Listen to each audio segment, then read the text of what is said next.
Hey everyone, it's me Joji, and today we're doing something a little different. Now, I am trying to become a professor, a Pokemon professor.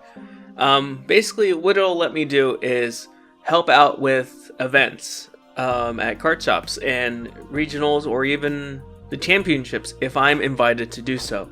But I really want to help out at my local card shop if possible. I'm pretty sure I would have to get hired, but maybe I can do it as a volunteer instead. So there's two kinds of professors. There's organizers and judges.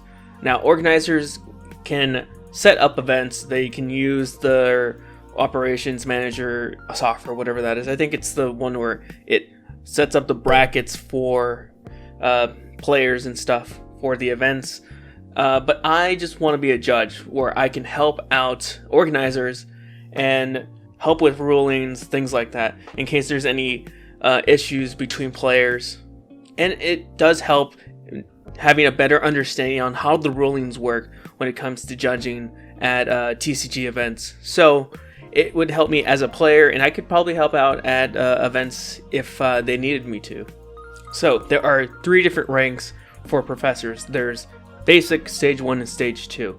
What we'll be getting if we pass the test is Basic. Stage 1 is you have to have staffed at least 6 events within the year, and then also, I believe, take another test with a bit more advanced information on it. Stage 2 probably will never happen for me.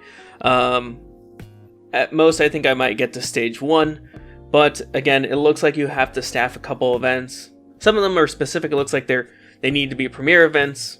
Probably another test, but again, I don't expect to get to Stage 2. I'm okay with Basic, and I think you have to take this test every single year to get recertificated. So you take the test. If I pass in December, I would have to retake it again in December to get my certificate once more for a professor license. So I did try taking this test before and failed pretty badly. I got 5 out of 10. I think there's 10 questions on this. And I thought it was a 30-day wait period, so it's been 30 days instead of the 14 days it says on there. But if I do fail this one, I will have to wait another 30 days. So in January, I'll be able to take it again. So there's no guarantee that I will pass this time, and we might have to add on more pieces to this video as we go, depending on how long it takes for me to get this license the first time. But yeah, let's go ahead. As far as I'm aware, it does say it's untimed and open book, so the internet is at my disposal, and I can download all their resources as well and use those as help for this exam, which I probably will need. I don't know if these questions circulate from like a batch of who knows how many for 10. But yeah, some of them were really difficult. We'll go ahead and see what they are this time around. Alright, so here we are. We're going to go ahead and choose to be a regular judge, basic judge, and I guess they'll have to do a background check afterwards if I pass, I guess. Here are their core values.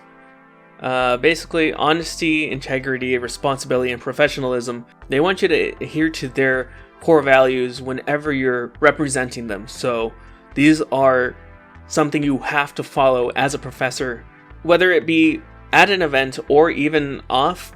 I suggest you probably follow these anyways. Okay, we went ahead and agreed to this, and I think this is straight up the test right here. Right off the bat, cards in which the following language would not be illegal for play at regional championships event in Italy.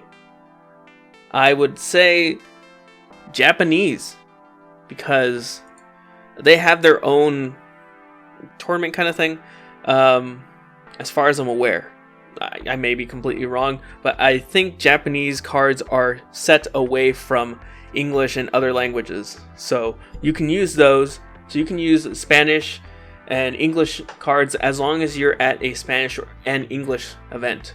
So I think at like the Latin American internationals a few weeks ago, you could play English cards and Spanish cards. Maybe I'm completely wrong there. Maybe I'll fail this one. Alright, second question. which of the following statements regarding card sleeves is true? It was a little difficult to understand, but basically all of these are wrong except for the third one. The third one is true. You're responsible for the condition of your card sleeves, and they have to stay in the same condition throughout the event. The one that kind of tricked me was the last one, but I recently found out it is true. You can have inner or outer sleeves on your cards, which I do actually use for my cards. I do set them in a double sleeve here just for protection, because this deck is, so this is a clear dragon shield to hold this Rainbow Mew 3. So the third one is true. You always have to have all your cards in the same language, so that one is not true to begin with. Card sleeves are recommended, strongly recommended, because there is an issue where people have said that, oh, even a scratch on the back of your card is considered marking, so they definitely recommend using sleeves for that. And again, the last one, inner sleeves are permitted. I use inner sleeves on mine. This is a kind of like a shadow back here for Dragon Shield inside another sleeve.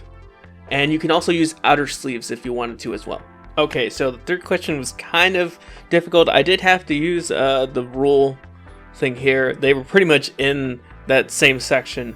Now this kind of tricked me because I've always played with my deck and discard on the right side, but that's actually not a regulation, it seems like. I could be wrong, and maybe I missed it, but yes, your deck should be oriented north and south with short ends on facing you and your opponent. Prize cards have to be on the opposite side. Note that it doesn't say where. It doesn't say left side. It says opposite side. And each player can have one discard pile. So I have seen that people pull out cards and turn them to the side so they're easier to see. Usually if you have energies that you're usually going to be pulling back, or for Mew Box where you need to look at the attacks quickly. I've always played with having multiple discard piles, one with my Pokemon and one of my regular discard pile when playing Mew Box, so I'll have to keep that in mind actually next time I play. But yeah, there is no regulation where it says your deck has to be on the right side. I think that's more for left-handed players where they need to pull with their left hand instead. That might be a thing, I'm not sure, but that's actually something interesting to learn now. So fourth question, N is played and it's the last card in this person's hand. What happens? Now I had to pull up N because I think I probably have one laying around, but yeah, basically I looked it up. I'm pretty sure this is the same N card, but each person shuffles their hand into their deck and then each player draws a card for each of their remaining prize cards. Now this has actually been something that we disputed at one of my events, me and someone else.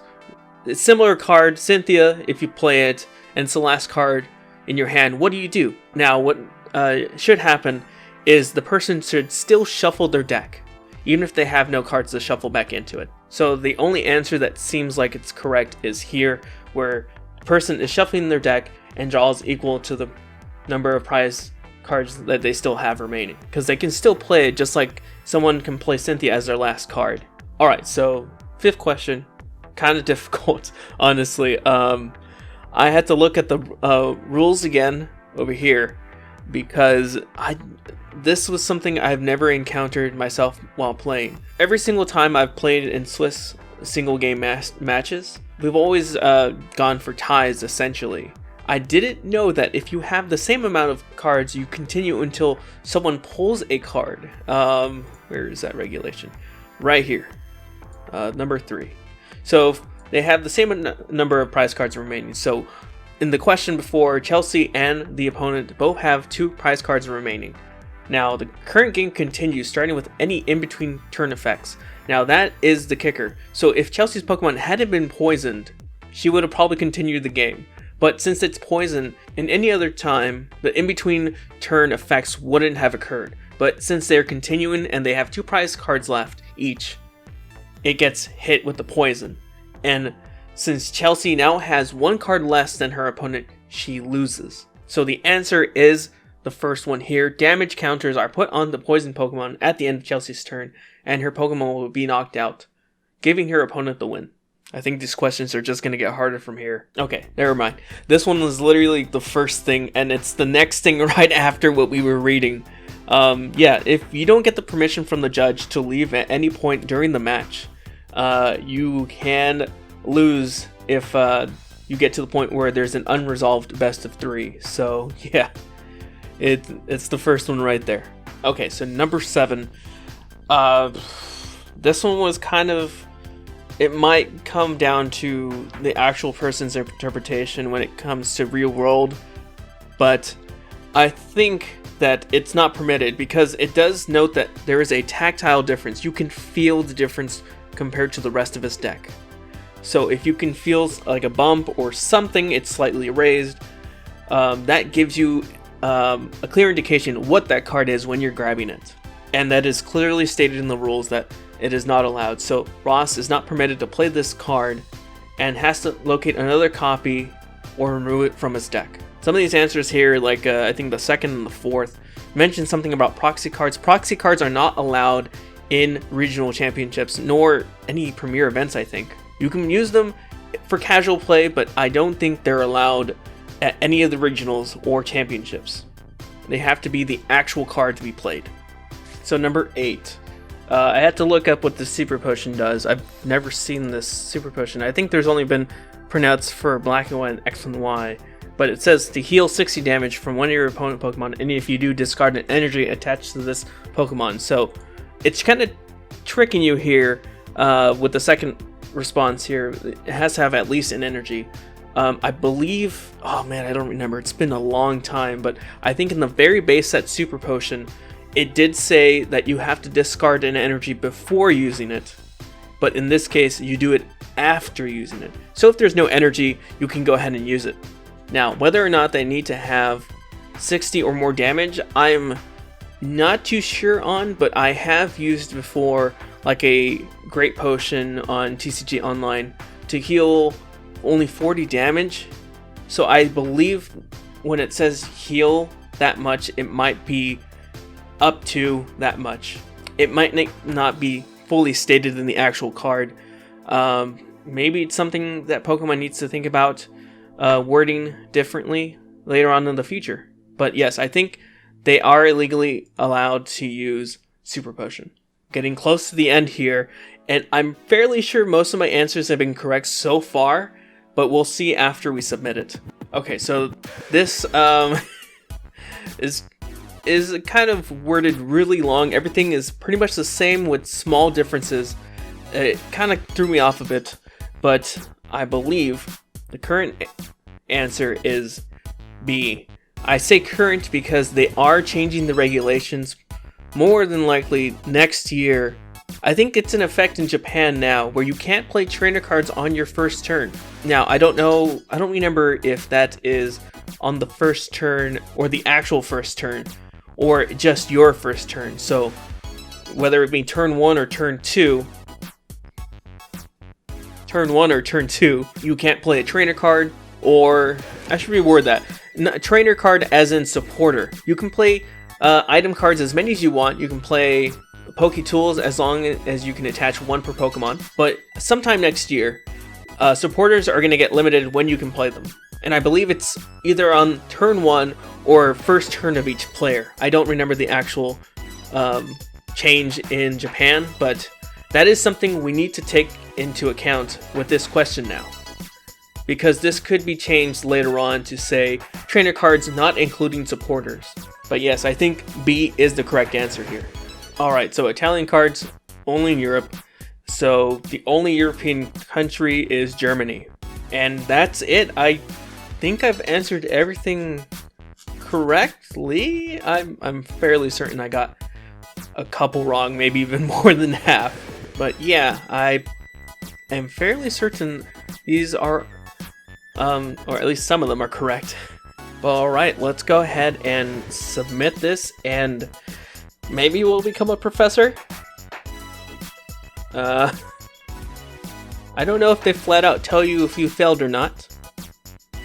So I guess we'll wait until we get the notification on our application. Alright, I guess whenever they get to it, I'll be told whether or not I make it.